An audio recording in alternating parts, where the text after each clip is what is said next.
The morning was damp and dank, like most of my days since Miriam had left. 77 is the age when every day begins with aches and pains in different parts of your body and ends with thoughts of those who no longer sit beside you at dinner. I, Obadiah Lamb, have gotten used to being alone in this house in Henlopen Acres that Miriam and I bought back in the 80s.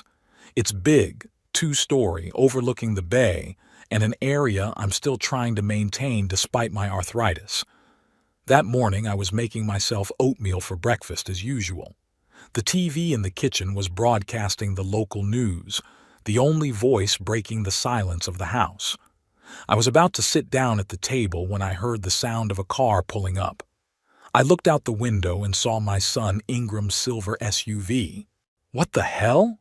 I muttered to myself. Ingram usually gave me advance notice rather than showing up on my doorstep at 7 in the morning. I stepped out onto the porch, wrapped in an old robe. 4 people got out of the car. My son Ingram, his wife Beatrix, and my grandsons, Terrence and Alwyn. Beatrix immediately took charge of unloading the suitcases, not even bothering to say hello to me. "Daddy!" Ingram smiled strainedly as he climbed the stairs. "We thought we'd come to visit you." "With 6 suitcases?" I nodded at the trunk from which Terrence was pulling another bag. "We plan to stay for a while," Ingram answered, avoiding my gaze. "We're renovating, remember? I told you about it on the phone." I didn't remember anything like that. The last time we'd spoken was 2 weeks ago, and Ingram had only asked about my health and retirement. "How long do you plan to stay?" I asked bluntly. "A couple weeks, maybe a month," Ingram shrugged. "Don't worry, we won't bother you." He patted me on the shoulder and made his way into the house. Beatrix followed him, barely nodding at me, holding a fancy purse and a cell phone. "Hi, Grandpa," Terrence mumbled, walking past with 2 suitcases. "Hello, Grandpa." Alwyn, my granddaughter, at least tried to smile, but she was immediately staring at her phone. I was left standing on the porch, looking out over the bay and thinking that my peaceful life had just ended. It took me about 10 minutes to gather my thoughts and return to the house, which was already filled with other people's voices and smells. In the kitchen, Beatrix was dumping the contents of my refrigerator. "Obadiah, this cheese has been expired for 3 days," she exclaimed, showing me a package of cheddar. "And what is this horrible sausage? It has so many nitrates in it. You could die on the spot." I watched in silence as she threw away the groceries I had bought only 2 days ago. I wanted to say that I had lived to be 77 years old eating what I liked, but I held back. Ingram, meanwhile, was walking around the house, looking around the rooms and talking on the phone. "Papa," he said, coming back into the kitchen, "Beatrix and I will take the master bedroom, will you? You'll be more comfortable on the first floor so you don't have to go up the stairs." I felt something inside me clench. The master bedroom was the room where I'd slept with Miriam for 45 years. There were still her pictures standing there, her books lying around. "I'm quite comfortable in my bedroom," I replied, trying to speak calmly. "I take the stairs every day. It's good for my joints." "But Papa," Beatrix intervened, "you are 77. It's dangerous to climb stairs at your age. What if you fall at night when you go to the toilet?" "I have an upstairs bathroom," I objected, "and I've never fallen down the stairs in my entire life." "There's a first time for everything," Beatrix said. "Ingram, tell your father we're concerned for his safety." Ingram looked at me with that peculiar mixture of pity and irritation that I had begun to notice in his gaze in recent years. "Dad, please. It's only for a few weeks. Besides, the bedroom on the first floor is quite cozy." Cozy wasn't the word I'd used to describe the former guest room. There was a narrow bed, an old dresser, and nothing else. But I realized it was useless to argue. I nodded and went upstairs to gather my things. Moving into the small room took me all day. Not because I had a lot of stuff, but because every item in the master bedroom was connected to a memory. The picture of Miriam and me on the beach in Cape May, our wedding rings in a box on the dresser, her favorite vase that I never put away after she died. By the time I was done that evening, the house no longer looked like the one I'd lived in for the past 40 years. Beatrix had hung some modern paintings, arranged her knickknacks on the mantelpiece, and moved my photographs. The living room now held Ingram's huge suitcase, which he hadn't even bothered to put away. The grandchildren had taken over the second bedroom upstairs where my office used to be, and from there now came loud music and the sounds of video games. At dinner, which Beatrix had prepared from some organic produce she'd brought with her, I felt like a guest at my own table. Ingram and Beatrix were discussing their plans without even trying to include me in the conversation. "We have to repaint the kitchen," Beatrix said. "That awful yellow color looks so outdated." "But it's Miriam's favorite color," I objected. "She chose that paint herself." "Obadiah, that was 30 years ago." Beatrix rolled her eyes. "Nobody paints kitchens yellow now. I'm thinking light gray with accents of mint. This is my house," I reminded her, "and I don't plan on repainting it." "Dad," Ingram interjected, "we just want to freshen things up a little. It'll be good for the value of the house, too." "Are you planning to sell my house?" I felt anger rising inside. "Of course not," Ingram answered quickly, "but it's always wise to keep the property in good condition." I noticed the way he and Beatrix looked at each other. Something in that look made me feel uneasy. After dinner, the grandchildren quickly disappeared upstairs without even washing the dishes. I started to put the plates in the dishwasher, but Beatrix stopped me. "Obadiah, you're doing it wrong. The plates have to be rinsed first or the machine will get clogged." "I've been using this dishwasher for 15 years, I replied. "I know how it works." "Ingram," Beatrix turned to my son, who was sitting in the living room staring at his laptop.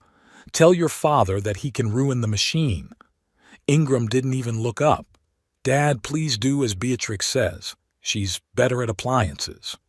I walked silently out of the kitchen and into my new room. I sat on the edge of the bed, and for the first time all day I felt how tired I was. Not physically, emotionally. I pulled out of my pocket the picture of Miriam I always carried with me. "What would you do if you were me, darling?" I whispered, looking at her smiling face. The following days turned into a real ordeal. Beatrix established a new routine in the house without asking my opinion.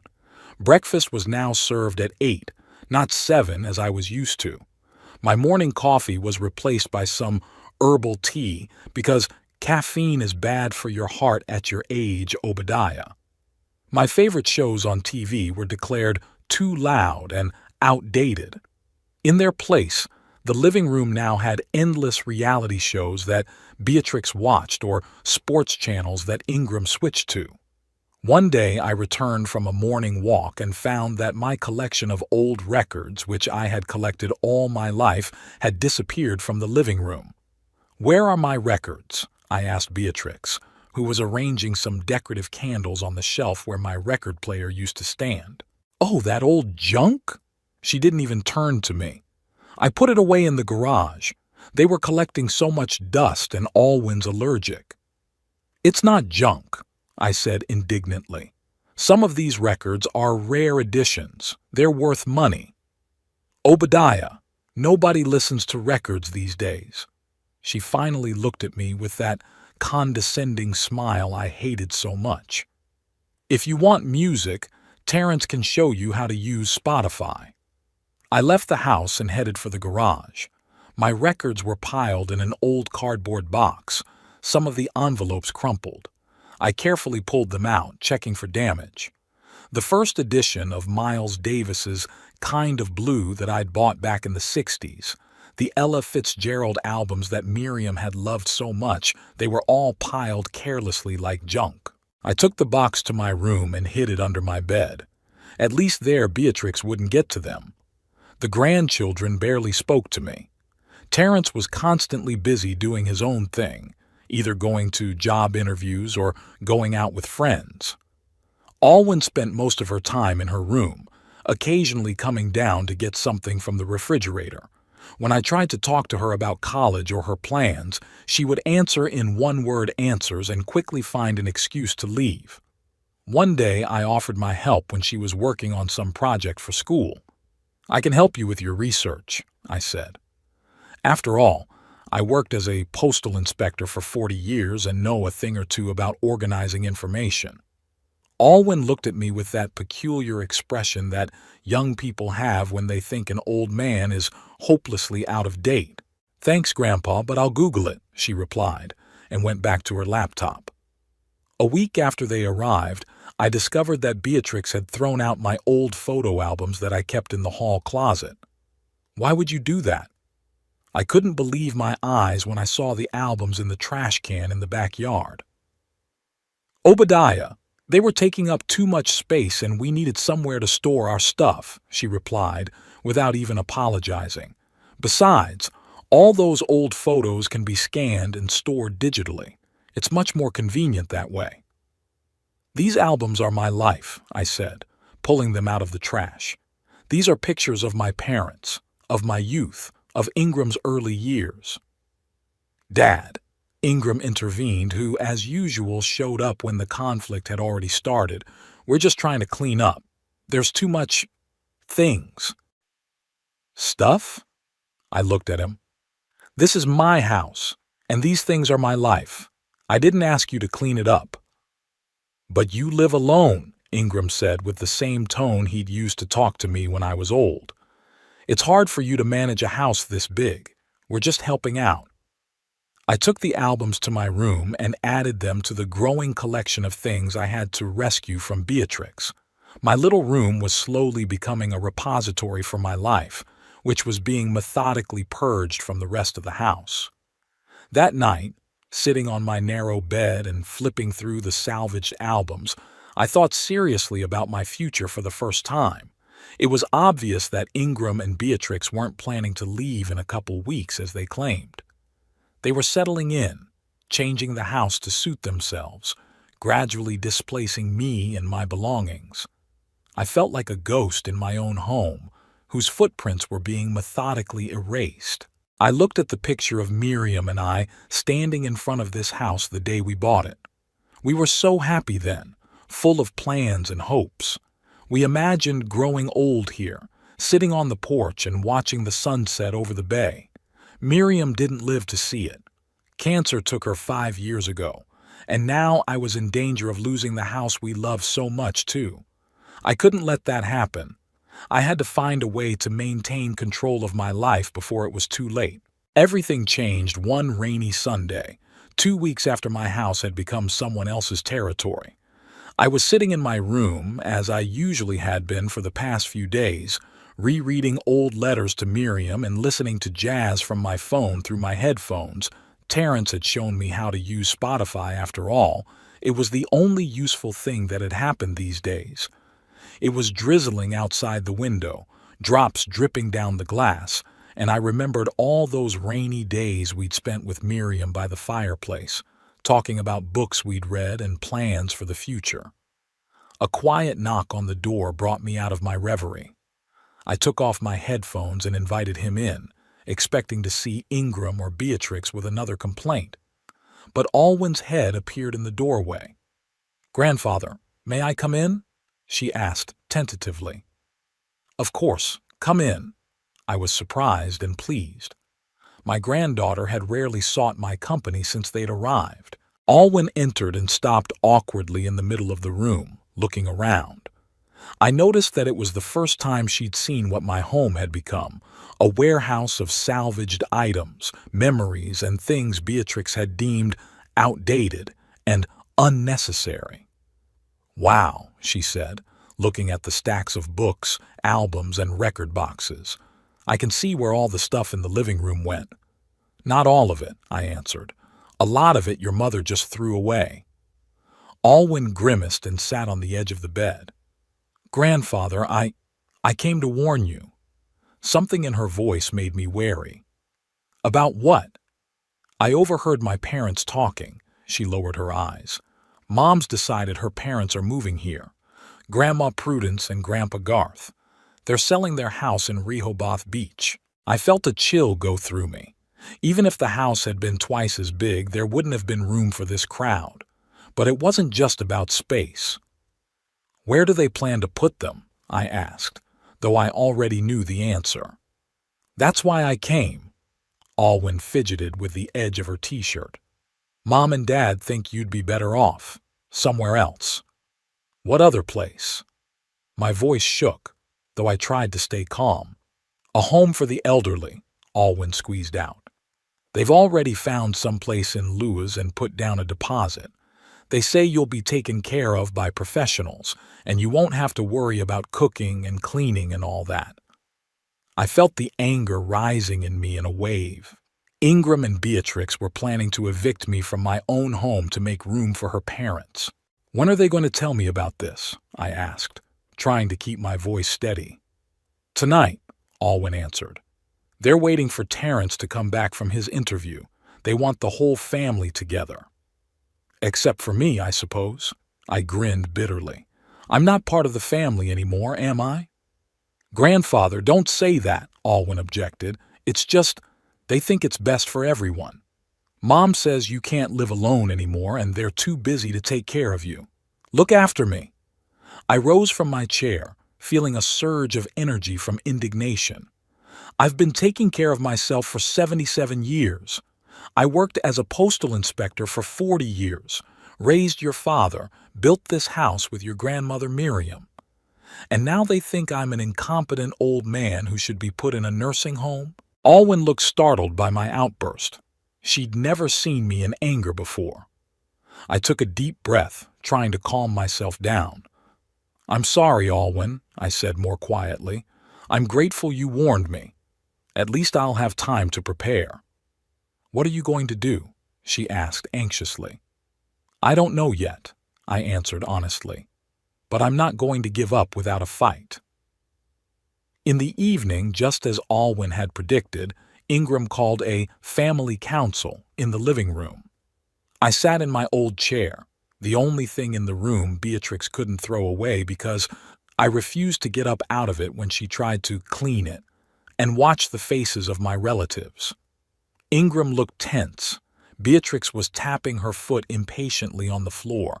Terrence was staring at his phone, pretending he wasn't here, and Alwyn was avoiding looking me in the eye. Dad, Ingram began after a long pause, we want to talk to you about the future. My future, I clarified, looking him straight in the eye. Or the future of this house. Ingram hesitated, but Beatrix took the initiative. Obadiah, she said in that tone one uses with a cranky child. We can all see that you are finding it hard to live alone. You forget to take your medication. You don't eat properly. Your house is in a state of disrepair. We're worried about you. Really? I couldn't help but be sarcastic. I thought you were worried about where to put your parents, Beatrix. She flinched, and Ingram cast a quick glance at Alwyn, who shrank back in her seat. Dad, let's be honest, Ingram said. Yes. Beatrix's parents are selling their house and moving closer to us. But that's a separate issue. We're really concerned about your health and safety, so much so that they decided to evict me from my own home. I could feel my hands shaking with anger, but I tried to speak calmly. We found the perfect place, Beatrix interjected. Pine Grove is not just a nursing home, but a real community for active retirees. There's a pool, a library, organized excursions. I knew she was lying. Pine Grove was the cheapest nursing home in the area, with minimal services and a bad reputation. I'd read about it in the local paper. It was constantly understaffed and the building was in need of renovation. I'm not going anywhere, I said firmly. This is my home, and I'm staying here. Dad, be reasonable, Ingram leaned forward. You can't live here alone, and we can't look after you all the time. We have our own lives, work, children. I didn't ask you to look after me, I reminded him. You came here and decided you could run my life, and now you want to get rid of me to make room for Beatrix's parents. Obadiah! Beatrix was outraged. How can you say that? We are only thinking of your welfare. Then leave me alone, I replied. Go away and let me live as I did before you came. That is impossible, Ingram said. We have already decided everything. You're moving to Pine Grove in 3 days. And if I refuse? I straightened in my chair, feeling my heart pounding in my chest. Dad, don't make this harder than it has to be, Ingram sighed. You realize it's inevitable. At your age, sooner or later everyone has to move into a nursing home. It's better to do it now while you're still active enough to get used to the new place. I looked at my son and didn't recognize him. When did he become such a cold, calculating man? Where is the boy I taught to ride his bike, the boy I read books to before bed, the boy I comforted after his first heartbreak? This is my home, I repeated. I'm not going anywhere. If you don't go voluntarily, Beatrix said with ill-concealed irritation, we'll have to get a guardianship. Ingram has already consulted a lawyer. At your age, the testimony of a couple of doctors would be enough to declare you in need of guardianship. I felt a chill go down my spine. They threatened to take away not only my home, but my right to control my own life. Would you do that to your father? I asked Ingram, not believing my ears. He looked away. Dad, don't bring it up. Just agree to move in and everything will be fine. I realized I had lost this fight. They were willing to do anything to evict me, and they had the advantage: youth, legal knowledge, resources. I had nothing but my stubbornness and sense of injustice. Okay, I finally said. I'll go to that nursing home of yours, but don't think I'll ever forgive you for that. The next 3 days passed like a blur. I watched Beatrix and Ingram pack my things, deciding for me what I would need in the nursing home and what was unnecessary. Most of my books, my stamp collection that I had collected all my life, many of my photographs, were all declared unnecessary and sent to the garage for storage. I could only take my clothes, a few personal items and photos with me. The rooms at Pine Grove were small and a lot of stuff wouldn't fit in there. Alwyn tried to help me by sneaking things into my suitcase that Beatrix had put aside. She was the only one who seemed genuinely upset about what was happening. Grandpa, I'm so sorry, she whispered as she helped me pack the photo album. I've tried to talk to Mom and Dad, but they won't listen. Don't blame yourself, baby, I replied, stroking her head. You couldn't change anything. The day of the move, I woke up early and walked out to the backyard. The fog had not yet cleared over the bay, and the water seemed silvery in the morning light. I stood there for a long time, soaking up the view that had been a part of my life for so many years. Miriam and I loved to sit on the veranda on summer evenings, watching the sun set over the bay, coloring the sky and water in shades of pink and gold. Now, I didn't know if I would ever see that view again. Ingram found me there an hour later. Dad, it's time to go, he said, trying to sound cheerful. The car is already loaded. I nodded and took one last look at the bay before turning and walking toward the house. Ingram's SUV was parked by the porch, 2 suitcases and a box loaded in the trunk, all that was left of my life. Beatrix was fussing around, checking to see if everything was locked, if we'd forgotten anything. She looked almost happy, as if getting rid of me was a great relief. Obadiah, she said as I approached the car, don't forget your pills. I put them in the side pocket of my suitcase and made an appointment schedule. You'll give it to the nurse when we get there. I didn't answer, just sat in the back seat next to Alwyn. Terrence had stayed home. He had some important appointment, he explained. I was even glad he hadn't gone. At least there would be one less witness to my humiliation. The drive to Pine Grove took about 30 minutes. I looked out the window at the familiar places whizzing by the post office where I worked, the park where I walked with Miriam, the store where I bought her flowers every Friday and felt a part of me die. Pine Grove turned out to be exactly what I expected. A dreary 3-story gray brick building surrounded by stunted trees and a neatly trimmed but lifeless lawn. Not a trace of that active retirement community Beatrix had spoken of. Through the windows I could see elderly people sitting in chairs in the common room, staring mindlessly at the TV. It looks nice, Alwyn said uncertainly as we got out of the car. Don't pretend, baby, I replied quietly. We both know what this place is. We were greeted by the receptionist, a full middle-aged woman with a strained smile and tired eyes. She walked us through the check-in process, showed us to my room, a small space with a narrow bed, nightstand, and closet, and handed us a schedule of meals and medications. Dinner is at 17:30, she said, looking into her papers, not at me. Don't be late or you'll have to wait until breakfast. Ingram and Beatrix helped me put my things away, which took only a few minutes, so few were there. Then came the moment of farewell. Papa, Ingram looked awkward, we'll be visiting you. Maybe not right away. We need to help Beatrix's parents with the move, but we'll definitely come soon.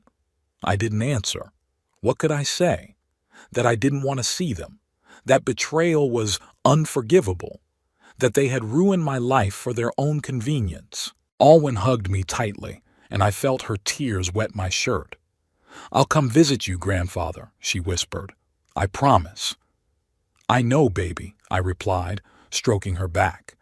Take care of yourself.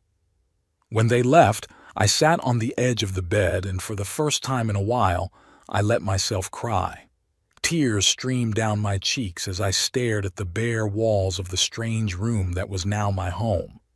The first week at Pine Grove was the worst week of my life. The food was bland, the regimen was oppressive, and the community was depressing.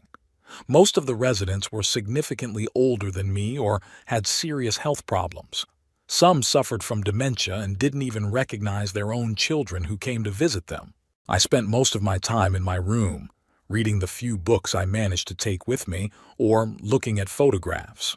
Sometimes I would go out to the common room and look out the window at the parking lot, hoping to see Alwyn's car, but it never arrived. On the 10th day of my stay at Pine Grove, something happened that changed everything. I was sitting in the dining hall trying to swallow something called chicken stew, but more like glue, when I heard a familiar voice. Obadiah? Obadiah Lamb? It couldn't be. I looked up and saw a tall, skinny man with a gray beard looking at me with genuine surprise. Ferris? I couldn't believe my eyes. Ferris Dunham?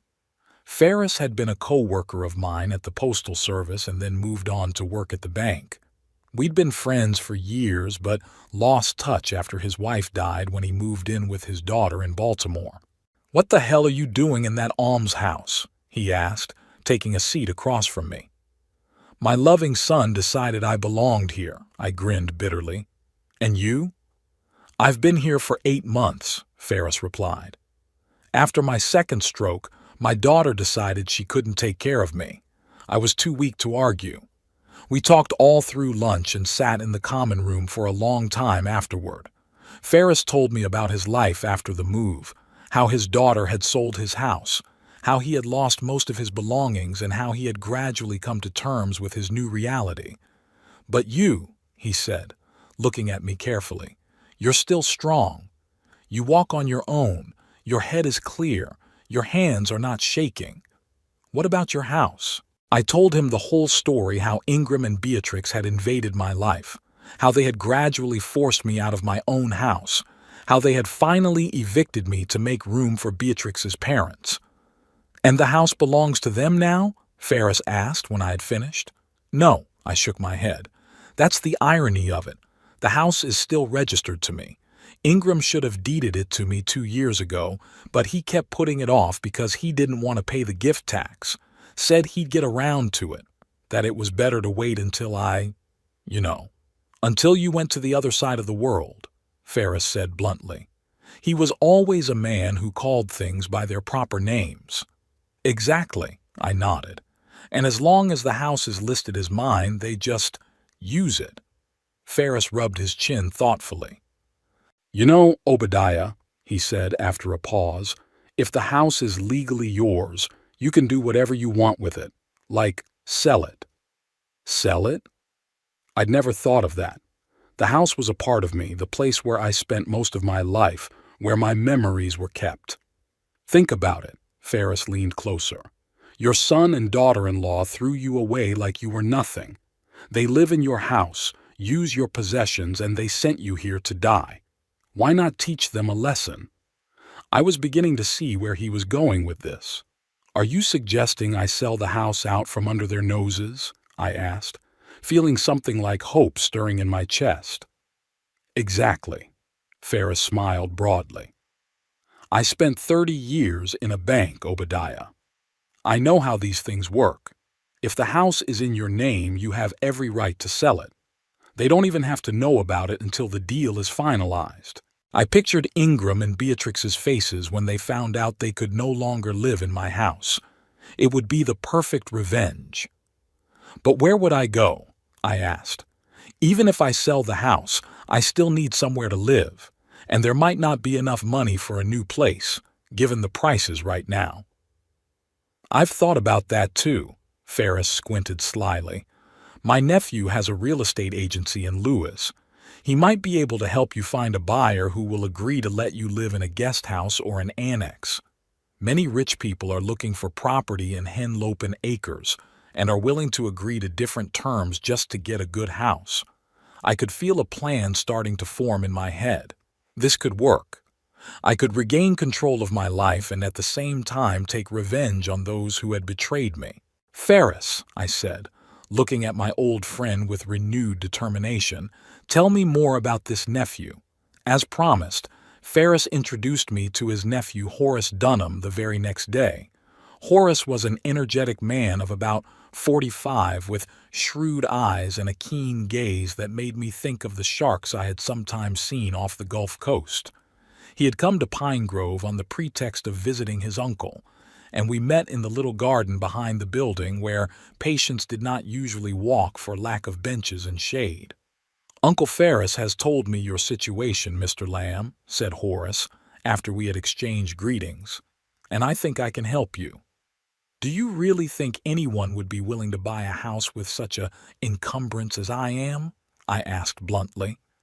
I'd been thinking about Ferris's plan all night, and I doubted its feasibility. Horace smiled, showing flawless teeth that were obviously worth a lot of money. "Mr. Lamb, you underestimate the appeal of real estate in Henlopen Acres. Prices there have risen 30% in the last 2 years. A house overlooking the bay? With a lot like that? Believe me, there will be buyers willing to make any kind of offer. But wouldn't my son be able to contest the sale? That was my biggest fear. He lives there. If the house is officially registered in your name, and there are no documents restricting your right to dispose of it, such as a life annuity or a gift with the right to reside, then legally you have every right to sell it. Your son can only challenge the sale if he can prove that you are incapacitated or acting under duress. That's why they put me here." I grinned bitterly. "To make it easier to prove my incapacity later.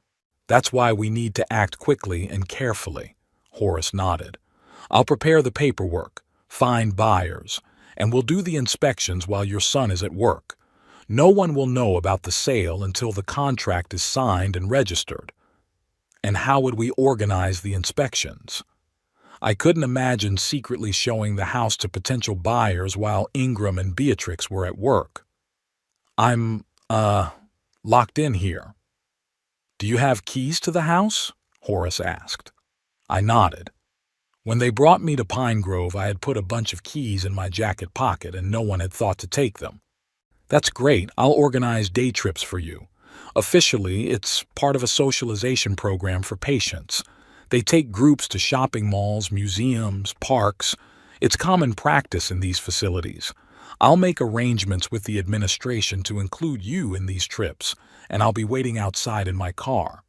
The plan sounded like a spy operation, and part of me couldn't believe that I, a 77-year-old retired postal inspector, was seriously considering such a venture. But the other part, the part that still remembered the humiliation of being banished from my own home, yearned for justice. What if Ingram or Beatrix are home during the inspection? "I always make sure the path is clear beforehand," Horace replied confidently. "It's standard practice in my business. Sometimes I have to sell houses where the spouses are divorcing and one of them doesn't want to sell. Believe me, I know how to handle it delicately.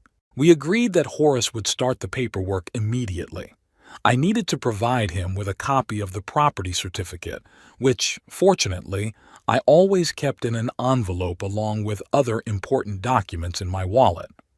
The foresight I had developed from years of dealing with postal mail had served me well for the first time in a long time. 3 days later, Horace called me on the Pine Grove phone and informed me that the paperwork was ready. The house was for sale, no address, just neighborhood and features, and there were several interested buyers. "You have your first tour tomorrow, Mr. Lamb," he said. "I've made arrangements with the administration. You'll be marked for a trip to the Botanical Gardens."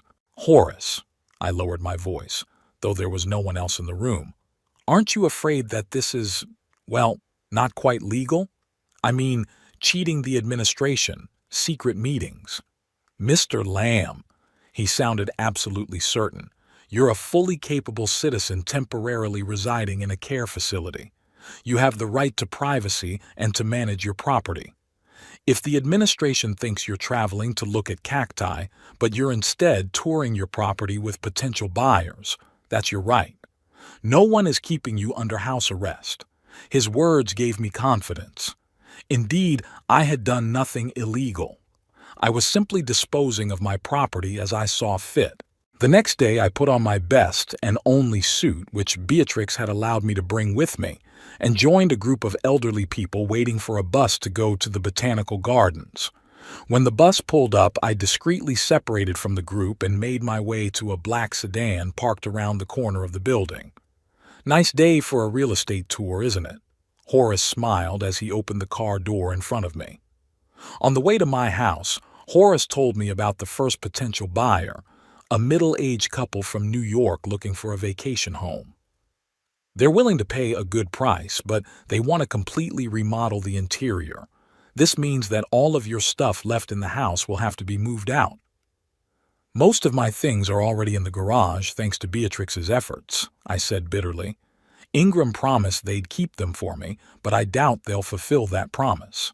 "We could include a clause in the contract about keeping and giving you the personal effects," Horace suggested. "Or we could arrange for removal before the deal is finalized." When we arrived at the house, Horace drove by first, scrutinizing the lot. "Your son's car is gone," he noted, "but there's another car in the driveway." Beatrix must be home, I felt disappointed, or her parents had already moved out. "Let's check it out." Horace pulled out his cell phone and dialed a number. "Hello, this is Clean Stream Plumbing. We've received a request for a plumbing inspection in your neighborhood. Is someone going to be home in the next 2 hours?" He listened to the answer and smiled at me. "I see. Thank you very much. Then we'll come tomorrow." He disconnected. "No one's home. It's a neighbor's car. They left it in your driveway while their own was being repaired." The woman who answered the phone said everyone was gone for the day. Your son at work, your daughter-in-law and her parents at a furniture store in Rehoboth Beach, picking out new bedroom furniture. "For my bedrooms," I clarified, feeling anger rising inside. "Don't worry, they'll be picking out furniture for a whole other house soon." Horace winked and turned the car around. "We have about 3 hours before they get back. More than enough time to look around." A couple from New York. The Websters were waiting for us nearby, at a coffee shop. They were exactly as I'd imagined, groomed, self-assured, with that peculiar expression on their faces that comes from people who are used to getting what they want. Mrs. Webster looked at the house with the meticulousness of a man who is willing to spend a lot of money and wants to get the perfect product for it. "It's not a bad layout, but it's so outdated," she said, running her finger along the kitchen countertop. "We're going to have to completely remodel the kitchen, and the bathrooms too." "The view of the bay is great," Mr. Webster said, looking out the living room window. "And the lot is big enough. We could build a pool." I watched in silence as strangers discussed the future of my home, planning to tear down and rebuild the rooms where most of my life had been spent. It was painful, but also liberating. I began to realize that home is just walls and a roof. Real memories live inside me and no one can take them away or rebuild them. The Websters stayed in the house for about an hour, asking many questions about utilities, the age of the roof, and the condition of the foundation. Horace answered professionally, occasionally turning to me for clarification. At the end of the inspection, Mrs. Webster turned to me. "Mr. Lamb, your agent mentioned that you would like to retain the right to stay in the guest house, but I don't see a guest house here." "It's not here yet," I admitted, "but there's plenty of room on the property to build one." She frowned. "I'm afraid that complicates things. We were planning to use the house for vacations, not to share the lot with," she faltered, not wanting to say the obvious, "an elderly person." "I understand," I nodded. "Maybe we're not right for each other." On the way back to Pine Grove, I shared my doubts with Horace. "Maybe the guest house idea isn't realistic. Who would want to buy a house with that kind of encumbrance?" "The Websters aren't the only potential buyers," Horace said confidently. "Tomorrow, we have an appointment with another client who I think would be a better fit. He's not just looking for a vacation home, but plans to move to Henlopen Acres permanently." The next day brought another field trip, this time officially to the local history museum. Horace was again waiting for me around the corner and we drove to the house, making sure no one was there beforehand. Thornton Barrington was nothing like I'd expected. Instead of the typical rich businessman in an expensive suit, I saw a tall, trim man of about 55, dressed in simple slacks and a shirt with the sleeves rolled up. His graying temples and tanned face with wrinkles in the corners of his eyes showed a man used to spending a lot of time outdoors. "Mr. Lamb," he shook my hand firmly, "it's a pleasure to meet you. Horace told me your story and I admire your determination." Unlike the Websters, Barrington looked at the house not as a potential renovation, but as a future home. He asked questions about the neighbors, how the neighborhood had changed over the years, and was interested in the history of the house and our lives with Miriam. "I've dreamed of a house by the water my whole life," he said as we walked out into the backyard. "For the last 30 years, I've run a chain of hotels in the Midwest. Started with one motel that I inherited from my father and gradually expanded the business. Last year, I sold the company to a major corporation, and now I can afford to live where I've always wanted to live." "And you're not uncomfortable with the guest house clause?" I asked bluntly. "Not at all," Barrington smiled. "You know, Mr. Lamb, when I was a boy, my grandfather lived with us. He had a small annex to the house, just one room with a bathroom and a tiny kitchen. But the place was magical to me. My grandfather told me stories about the war, taught me how to fish, showed me how to fix different things. When he was gone, I missed him and those times very much." He looked around the lot, calculating something in his mind. "Here, in the far corner, you could build a nice guest house, with a separate entrance but close to the main house. 2 bedrooms, living room, kitchen, maybe even a small terrace overlooking the bay. What do you think?" "It sounds almost perfect," I admitted, trying not to show how touched I was by his words. "I'm not suggesting you be my grandfather," Barrington laughed, noticing my embarrassment. "But I do appreciate life experiences and stories. And I also like the idea of having someone in the house who knows its history, who has cared for it for years. It gives a place soul, you know?" I did. And for the first time since Ingram and Beatrix showed up on my doorstep with suitcases, I felt hopeful. After the inspection, Barrington made an offer that exceeded the market value of the house by 15%, on the condition that he would build me a guest house to my specifications and I would have the right to live there for life. In addition, he insisted on including a clause in the contract to ensure that I have access to all my personal belongings stored in the house and garage until the deal is finalized.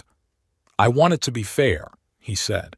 "Your son and daughter-in-law have done you an injustice, but I don't want our deal to be marred by any legal disputes in the future." Over the next week, Horace organized several more tours, during which Barrington and I discussed the details of the deal and met with a lawyer who helped draft and review all the documents. Barrington even brought in an architect to discuss the plans for the guest house. "Construction will take about 3 months," the architect said, showing me the preliminary sketches. "But you'll love the result. The house will be completely self-contained with its own heating and air conditioning system, a modern kitchen and a bathroom adapted for your age."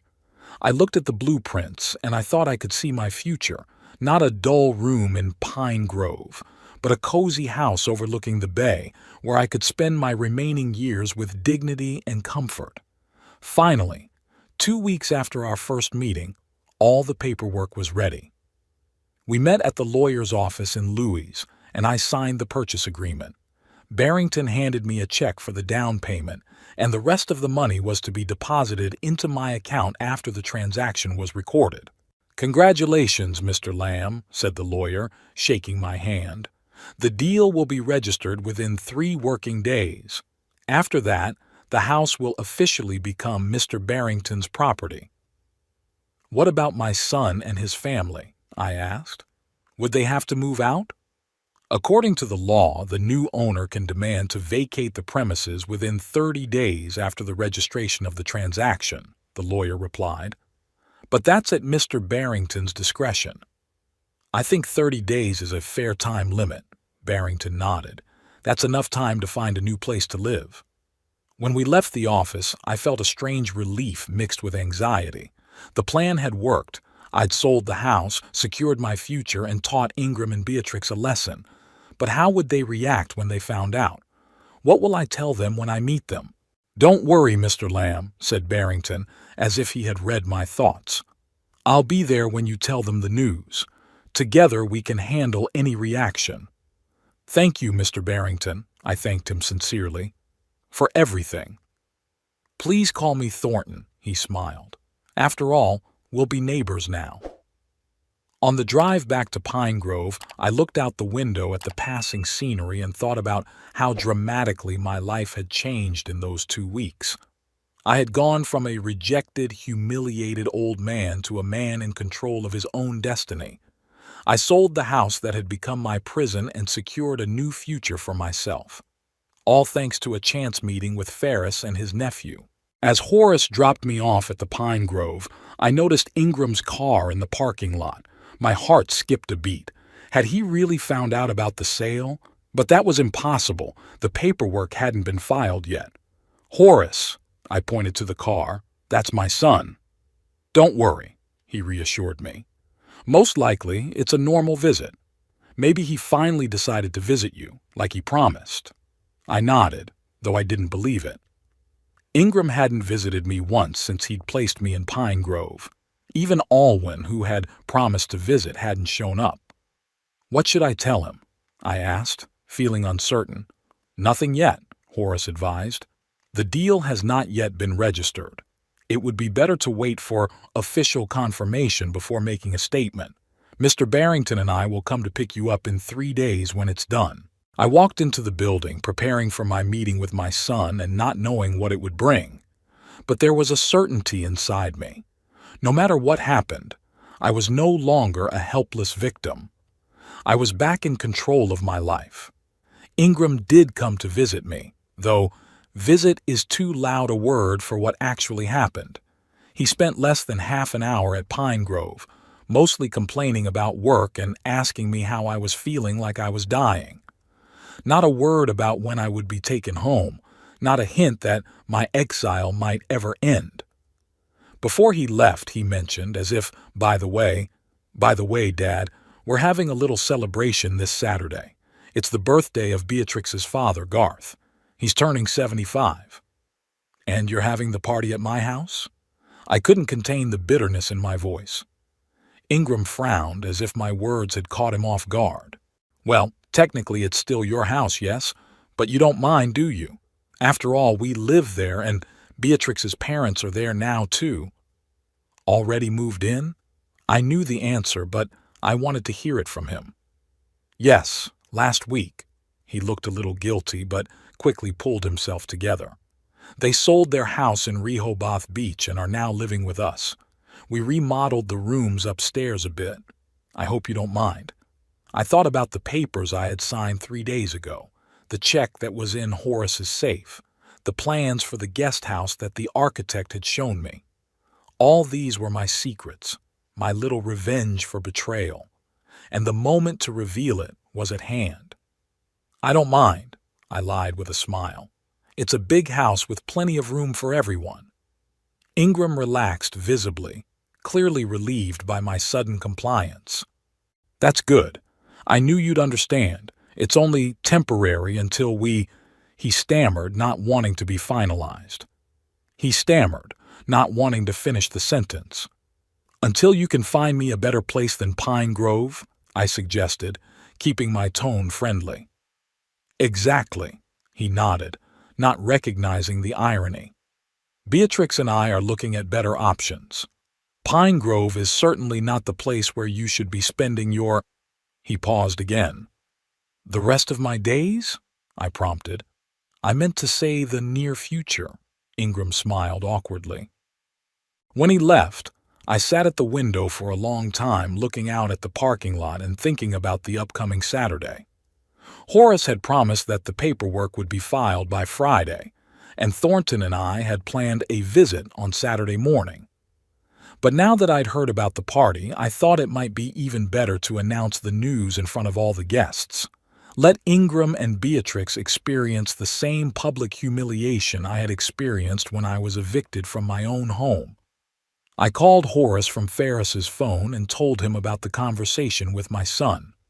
It could be good for us, Horace agreed after a moment's thought. If all the guests are already in the house, it will be harder for Ingram and Beatrix to make a scandal. They'll want to save face. How do we explain my appearance? I asked. They didn't invite me to the party. Mr. Barrington can call ahead and say he wants to see the house as a potential buyer. They don't know it's already sold. Let's say it's urgent, that he flew in from out of town and can only make time on Saturday. It was a risky plan, but I liked it. For the first time in a long time, I felt a rush of adrenaline and excitement, feelings that I thought had forever left me as I got older. Friday came and went, and with it the last formalities of the paperwork. Horace called me that evening and confirmed that the deal was officially registered. The house was no longer mine. It belonged to Thornton Barrington. I called your son, Horace said. I introduced myself as Mr. Barrington's agent and said that my client was very interested in buying their house and would like to see it tomorrow around 2 o'clock in the afternoon. And what did Ingram say? I nervously imagined the conversation. At first he was very surprised and said the house was not for sale. I apologized for the misunderstanding and explained that there must have been an error in our agency's database. But then I added that Mr. Barrington was willing to offer a sum well above the market value, and your son was interested. You bet, I grinned. Ingram never missed an opportunity to make money. He said they were having a family reunion tomorrow, but they could spare half an hour before the event. I confirmed the appointment for 14:00. Mr. Barrington and I will pick you up from the Pine Grove at 13:30. I barely slept that night, replaying the scene in my head. How would Ingram react when he found out the house was sold? What would Beatrix say? And her parents? I was both scared and happy at the same time. In the morning, I shaved thoroughly, put on my only suit, and shined my old shoes. I wanted to look dignified at the moment of my triumph. At precisely 13:30, Horace and Thornton Barrington were waiting for me at the entrance to Pine Grove. Thornton was dressed in an immaculate navy blue suit, but he wore it with a careless elegance that made him look like a man accustomed to expensive things. "Ready for the big day, Obadiah?" he asked, shaking my hand. "Ready as ever," I replied, feeling my heart pounding. On the way back to the house, we discussed our plan once more. Thornton would play the role of interested buyer until we were inside the house. Then I would announce the truth. "Don't make any sudden moves," Horace warned. "Your son may try to challenge the deal, claiming that you were incapacitated or pressured.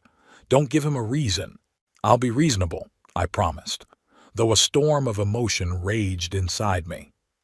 When we pulled up to the house, I saw that preparations for the party were already in full swing. Several cars were parked in the driveway, and people in catering company uniforms were bustling around the entrance, unloading boxes of food and drinks. "Looks like it's going to be a big party," Thornton said, parking his Mercedes next to the other cars. We got out of the car and headed toward the house.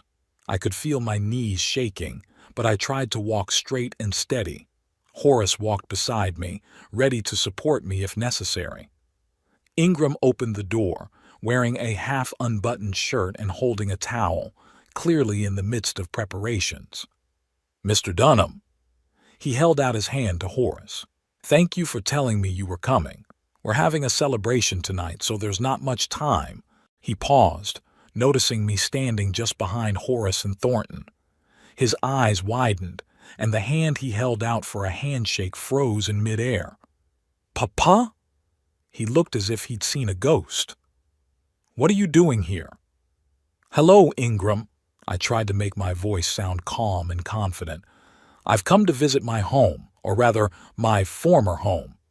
"What are you talking about?" Ingram looked from me to Horace and Thornton, clearly trying to figure out what was going on. "Allow me to introduce myself." Thornton stepped in, extending his hand. "Thornton Barrington, the new owner of this house." "The new what?" Ingram shook the outstretched hand, but his face was full of bewilderment. "Ingram, who is it?" Beatrix appeared from the back of the house, dressed in an elegant dress with her hair and makeup done. She froze when she saw me. "Obadiah." "What's going on?" "Why don't we go inside and discuss it?" Horace suggested. "I'm sure neither of us wants to attract unnecessary attention." Ingram stepped back silently, letting us into the house. Inside, everything was ready for the party. A long table in the living room, covered with a white tablecloth and filled with plates and glasses, flowers and candles everywhere, and classical music playing softly from the speakers. "Explain what's going on," Ingram demanded when we were all in the living room. "It's very simple," I answered. "I sold the house to Mr. Barrington. The deed was registered yesterday. You must vacate the premises within 30 days. There was a deafening silence. Beatrix looked at me as if I had just announced that I had come from Mars. Ingram slowly turned pale, and then his face began to blush. "Is this some kind of joke?" His voice shook with restrained anger. "You couldn't sell the house. You're in a nursing home. A fully capable citizen with the right to dispose of his property," Horace finished for him. "The house was in Obadiah Lamb's name, and there were no legal restrictions on its sale." "That's impossible," Beatrix shook her head. We live here. My parents sold their house to move here. What's going on here?" An elderly couple, obviously Garth and Prudence Pollock, entered the living room. Garth was a tall, gaunt man with a military bearing, and Prudence was a small but bossy-looking woman with carefully styled gray hair. "Who were these people?" "Mom, Dad." Beatrix turned to them, her voice trailing off. "This is Obadiah, Ingram's father. He says he sold the house." "Sold it?" Prudence looked at me in disbelief. "How could he sell the house while he was in a nursing home?" "Through a realtor, like they usually sell houses," I replied, not holding back on the sarcasm.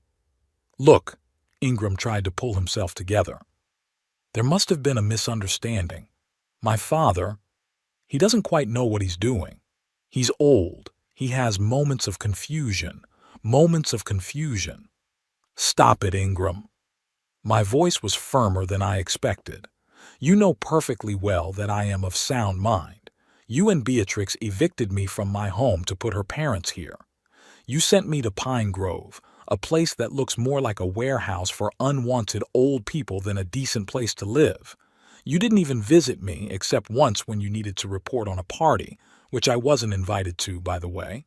We were going to get you out of there," Ingram objected.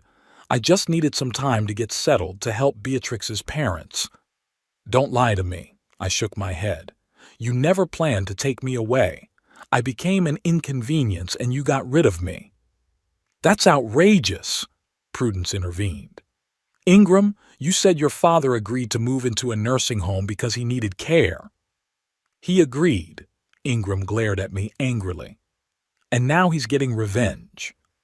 I'm not taking revenge, I countered. I just regained control of my life. Mr. Barrington offered me a good price for the house and agreed to build me a guest house on the property where I could live. I'll no longer rot in Pine Grove, and I'll no longer be at your mercy. A guest house? Beatrix interjected, then turned to Thornton. Are you seriously going to build a cabin for him and let him live on your property? Absolutely, Thornton nodded. That was one of the terms of the deal, and I fully support it. Obadiah deserves a decent life in a place he loves. This is insane, Ingram shook his head. The deal cannot be legal. My father was in a care facility. He could not make such decisions on his own. Here's a copy of the purchase agreement. Horace pulled a folder of documents out of his briefcase. And here's an extract from the registry, confirming the registration of the transaction. It's all perfectly legal. Obadiah was declared fully capable by an independent doctor before signing the papers. Ingram grabbed the papers and began frantically going through them as if he hoped to find some mistake or loophole. It's impossible, he mumbled. How could you? At that moment, the doorbell rang. Beatrix shuddered and looked at her watch. My God, it's the guests. They are beginning to arrive, and we have here this. Maybe we should cancel the party, suggested Garth, who had been silent until now, watching the drama unfold. Cancel it. Prudence looked as if he had suggested something obscene. Impossible. Everyone is on their way. The food is ordered. The musicians are paid for. Then you'll have to host and pretend everything's all right, I said. Mr. Barrington and I won't spoil your party. We just wanted to tell you the news in person and discuss the timeline for vacating the house. Vacating the house? Beatrix raised her voice. You want to evict us? Your son, your grandchildren? Where would we go? The same place you sent me, I answered calmly. You'll find a place to live that suits your abilities. You have 30 days, much more time than you gave me to pack. The doorbell rang again, more insistently. Beatrix gave me a searing look and went to open the door. We're going to contest this deal, Ingram hissed when she came out. You couldn't have made those decisions on your own. You were placed in a care facility because of your condition. What condition, Ingram? I looked him straight in the eye. You know yourself that I was perfectly healthy when you sent me to Pine Grove. My only condition is that I was a hindrance to your plans. The first guests entered the living room, an elderly couple I didn't know. They stopped in the doorway, clearly sensing the tension in the room. Is this a bad time? The man asked uncertainly. No, come in. Beatrix returned to the living room with a strained smile. We were just discussing family matters.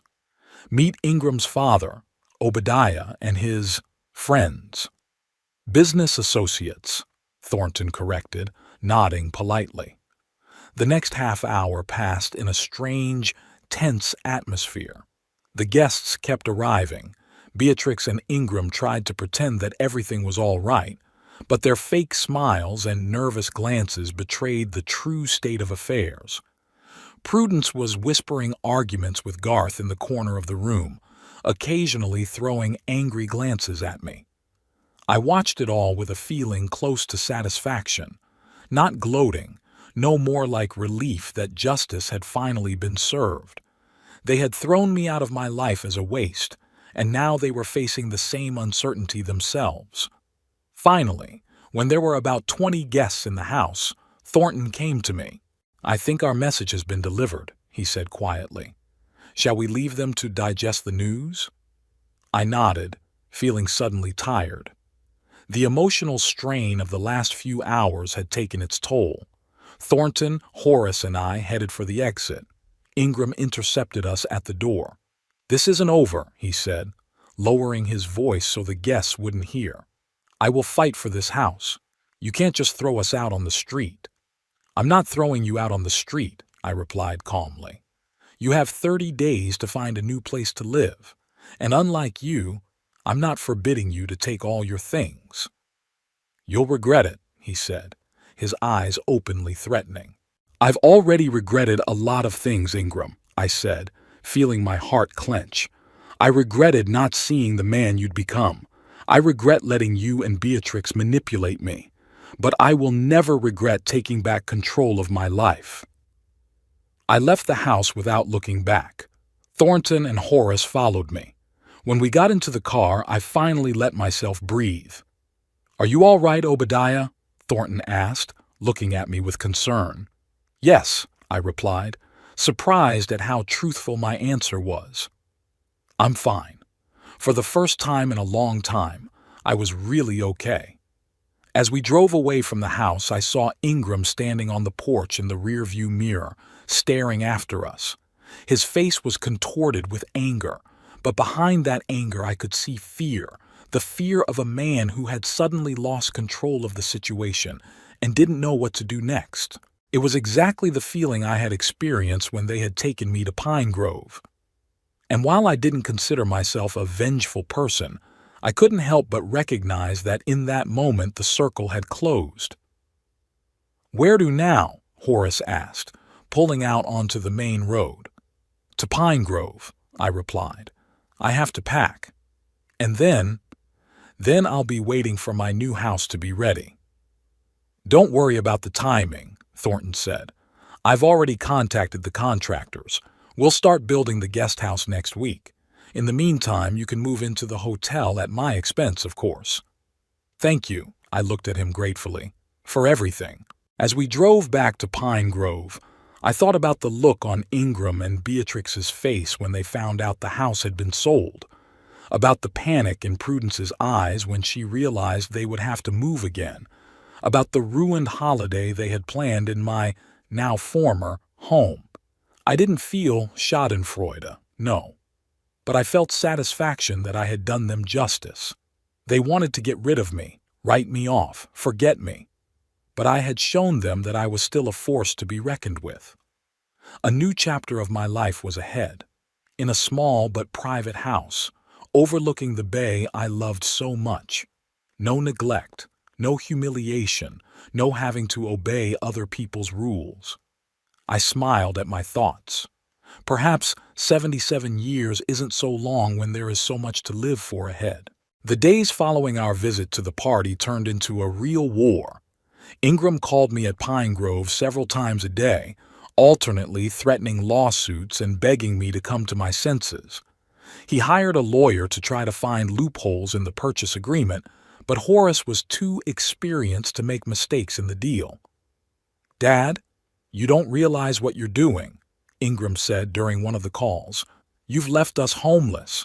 Where are we going to go now? We have children. We have Beatrix's parents." "You have good salaries," I answered calmly. "You can rent an apartment or a house like millions of other people do." "But the house was practically ours," he sounded indignant. "You promised to leave it to us as an inheritance." That phrase opened my eyes to the real reason for his anger. It wasn't that they had no place to live, Ingram and Beatrix could afford to rent or even buy a house. It was that they already thought of the house as theirs, already planned what they would do with it after I died, and I ruined their plans. "I never promised to leave the house to you," I reminded them. "I said I would make sure my estate was divided fairly between you and your sister. Abby, my daughter, lived in Oregon and visited me infrequently, but she always called at the holidays and sent pictures of her grandchildren. She had no claim on the house and never tried to interfere in my life. I decided long ago that she would get an equal share of my inheritance, although Ingram always felt he should get more since he took care of me." "Abby doesn't even visit you," Ingram exclaimed. "She lives on the other side of the country and comes once every 5 years. "At least she didn't send me to a nursing home to make room for her family," I countered. After that conversation, Ingram changed tactics. 2 days later, Beatrix and her grandchildren arrived at Pine Grove. Terrence looked annoyed and showed he'd been forced to come, but Alwyn seemed genuinely happy to see me. "Grandpa," she hugged me when we met in the common room, "I missed you so much." "I missed you too, baby," I replied, touched by her warmth. "How are you doing in college?" "I'm good," she smiled. "I got an excellent grade on my economics project. You know I'm studying finance, right? I didn't know that. In all the time I lived with them, no one had ever mentioned that Alwyn was studying finance." Beatrix sat next to me, smiling strainedly and occasionally intervening with awkward compliments. "Obadiah, you look beautiful. This nursing home is clearly doing you good. It has such a cozy atmosphere." She looked around the dreary common room of the Pine Grove as if she were in a five-star resort. "Don't pretend, Beatrix," I said bluntly. "We both know this place is awful. That's why I'm so glad I'm moving out of here soon." "About that," she lowered her voice and leaned closer, "Ingram and I have been thinking. Maybe you should renegotiate with this Mr. Barrington. We could buy the house back as soon as we find the funds. In the meantime, you could come home and live with us like you used to." I could hardly contain my laughter. Like before. That meant in a small room on the first floor with no say in the matter, with constant humiliation and complaints. "Thank you, but I prefer my new plan," I replied. "They've already started building the guest house. It will be ready in 2.5 months." 2.5 months? Beatrix sounded disbelieving. "And where will you live in the meantime?" "Thornton rented me an apartment in Louis." I couldn't help but smile at the shocked look on her face. "Overlooking the ocean. I'm moving in tomorrow." "But, that's crazy," she exclaimed.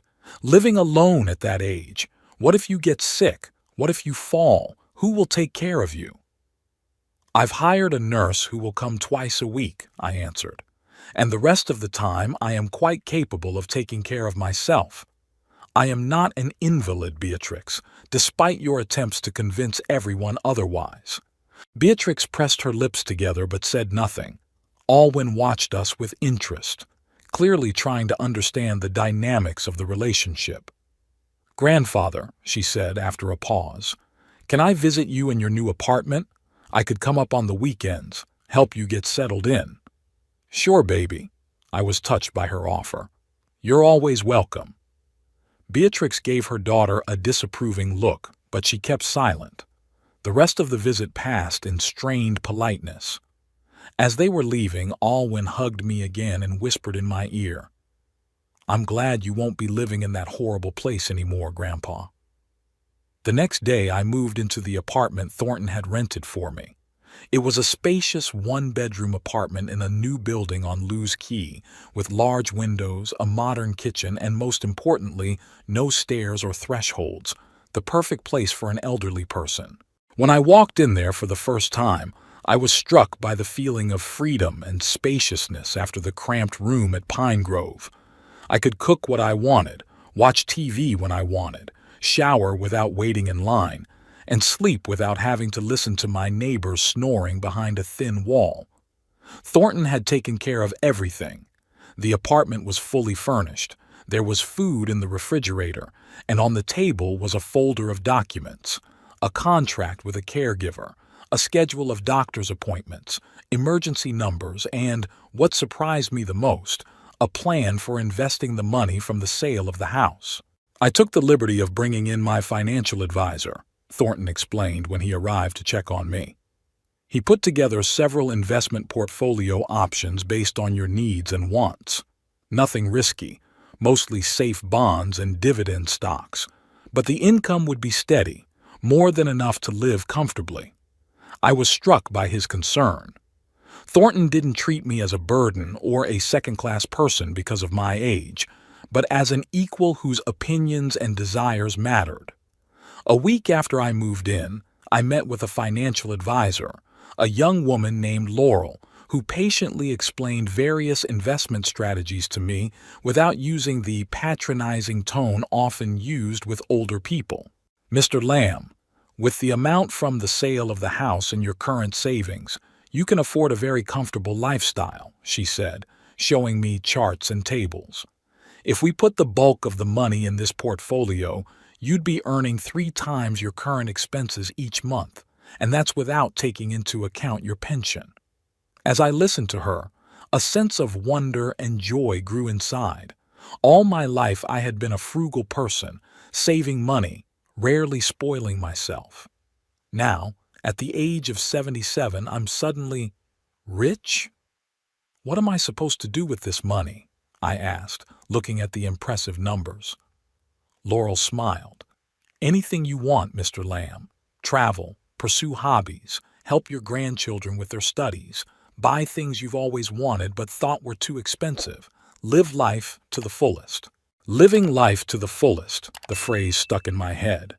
Wasn't that what I'd been deprived of all these years since Miriam's death? Hadn't I become a shadow of myself, existing day after day without real purpose or joy? That same evening, I sat down and made a list of things I had always wanted to do, but had put off for lack of money, time, or courage. A trip to Europe, where Miriam and I had always dreamed of visiting, a cruise in the Caribbean, photography courses. I've always loved photography, but never learned it professionally. A new closet. My suits went out of style a long time ago. A visit to a good restaurant at least once a week. Miriam always said that life is too short not to spoil yourself with a good meal. Looking at this list made me feel alive for the first time in a long time. I had a purpose, plans for the future, and, most importantly, the means to fulfill them. Alwyn kept her promise and started visiting me regularly. She came every Saturday and we spent time together, walking along the promenade, eating lunch in cafes, sometimes just sitting on the balcony and talking. She told me about her studies, her plans for the future, her friends and hobbies. I listened to her and thought about how little I knew about my own grandchildren's lives when I lived with them under the same roof. Ingram and Beatrix continued to try to manipulate me. They called, wrote letters, even came unannounced a couple times, each time with new arguments for why I should help them in their predicament. "Dad, we can't find decent housing in our price range," Ingram complained during one of the visits. "The real estate market is so overheated right now." "Maybe we should look for a smaller apartment," I suggested. "You don't need 5 bedrooms anymore." "But we have children. We have Beatrix's parents," he resented me. "We can't live in cramped quarters." "Terrence is already working and can rent his own place," I said. "And Beatrix's parents, as far as I know, got good money from the sale of their house in Rehoboth Beach. They can rent or buy something for themselves." Ingram and Beatrix had not expected me to be so well informed about their financial situation. They expected me to take their word for it and make concessions, as I had done before. "If you don't care about that, can't you at least think about the inheritance for your grandchildren?" Beatrix changed tactics. "Alwyn and Terrence deserve a stable future." "I've already taken care of that," I replied. "I put some of the money from the sale of the house into educational trusts for Alwyn and Terrence. They'll get those funds when they graduate and are ready to start living on their own." This was another piece of advice from Laurel that I gladly accepted. The educational trusts were structured so that neither Ingram nor Beatrix could access them. The money was solely for education and seed money for grandchildren. Ingram and Beatrix's faces stretched. They clearly expected to be able to control whatever funds I set aside for the grandchildren. "But what about us?" Ingram finally asked. "We are your family, your children. Won't you leave anything to us?" I looked at my son and his wife, trying to find some genuine concern or love in their faces. But all I saw was greed and irritation. "I've already given you more than you deserve," I said calmly. "You've lived in my house, used my things, run my life. Now it's my turn to live for myself." After that conversation, their visits became less frequent and their calls shorter. They realized that they could no longer manipulate me and gradually gave up trying to get money. Meanwhile, the construction of the guest house was progressing faster than planned. Thornton regularly sent me photos and videos of the site, consulted me on the interior design, color scheme, and furniture arrangement.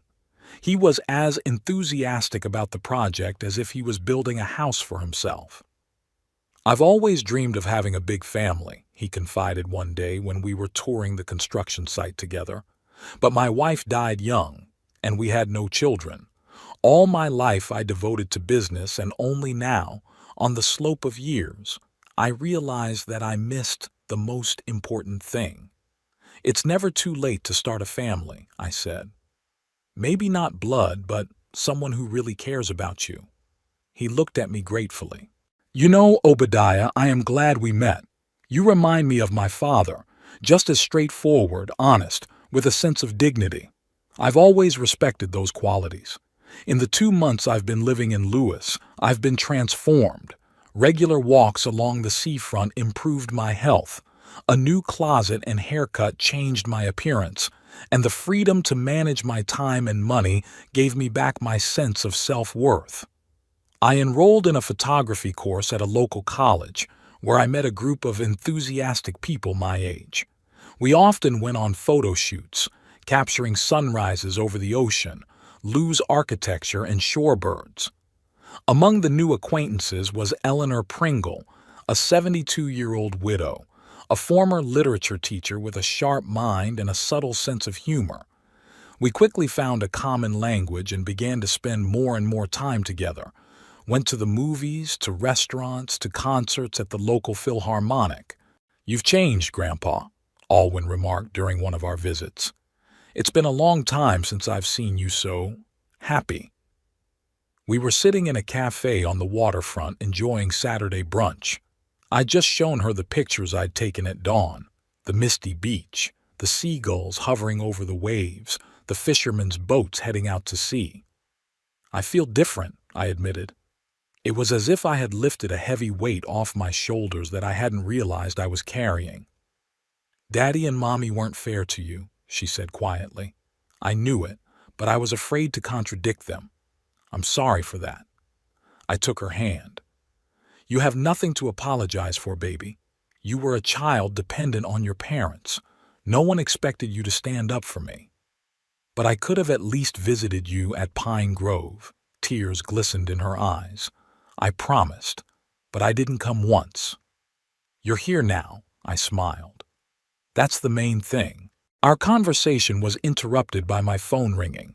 It was Eleanor, inviting me to a poetry night at the local library. I accepted, and when I finished talking, I noticed that Alwyn was looking at me curiously. "Who is it?" she asked with a slight smile. "A friend," I answered, feeling myself blush like a teenager. "Eleanor Pringle. We met on a photography course. Just a friend." Alwyn raised an eyebrow. "Or a special friend?" I didn't know what to say.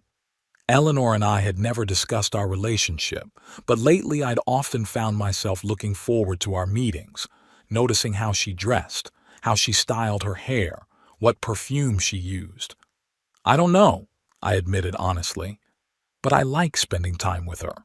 Alwyn smiled broadly and openly. "I'm so happy for you, grandfather.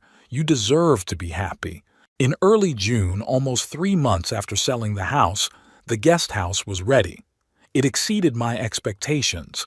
Spacious, bright, with large windows and a view of the bay, with comfortable furnishings and all the necessary adaptations for someone my age.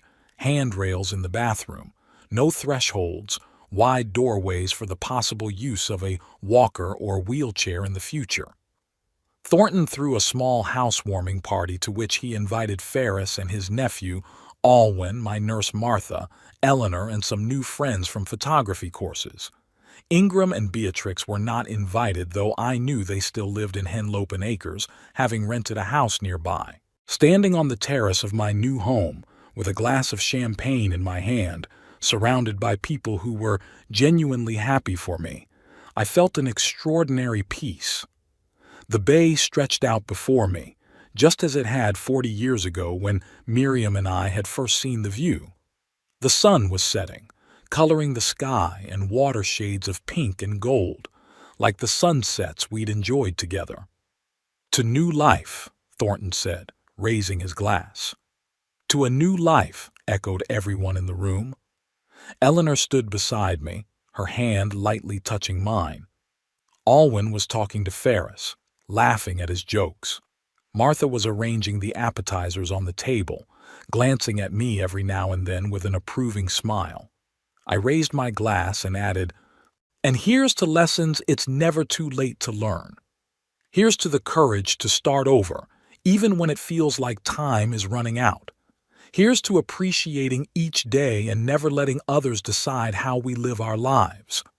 Everyone drank to my toast and the conversation flowed on, but I stood for a while longer, looking out over the bay and thinking about the path that had brought me here, of betrayal and pain, of loss and gain, of closed and open doors. I felt no bitterness toward Ingram and Beatrix, though I did not forgive them completely. They had made their choices. I had made mine. Perhaps someday we would find common ground again, perhaps not. But that wasn't so important now. What was important was that, at 77, I had finally learned to put myself first, learned to say no to those who tried to manipulate me, and yes, to new opportunities and joys. I learned to live in the present moment, not in the past or the misty future. Eleanor touched my arm quietly. "What are you thinking about, Obadiah?" I looked at her. A beautiful woman with intelligent eyes and gray hair arranged in an elegant style, and thought that life is indeed full of surprises. "About how it's never too late to start a new chapter," I replied, squeezing her hand. "And how grateful I am to fate for everything, even the hard times. They've brought me here, to this moment, and you know what? I wouldn't trade it for anything else." We stood side by side watching the sunset over the bay, and I felt like I'd finally found what I'd been looking for all my life. Not just a home, but a sense of belonging. Not just comfort, but true freedom. Freedom to be myself, freedom to choose my path, freedom to savor every moment that life has to offer. And in this freedom, in this sense of peace and tranquility, I finally found my happiness.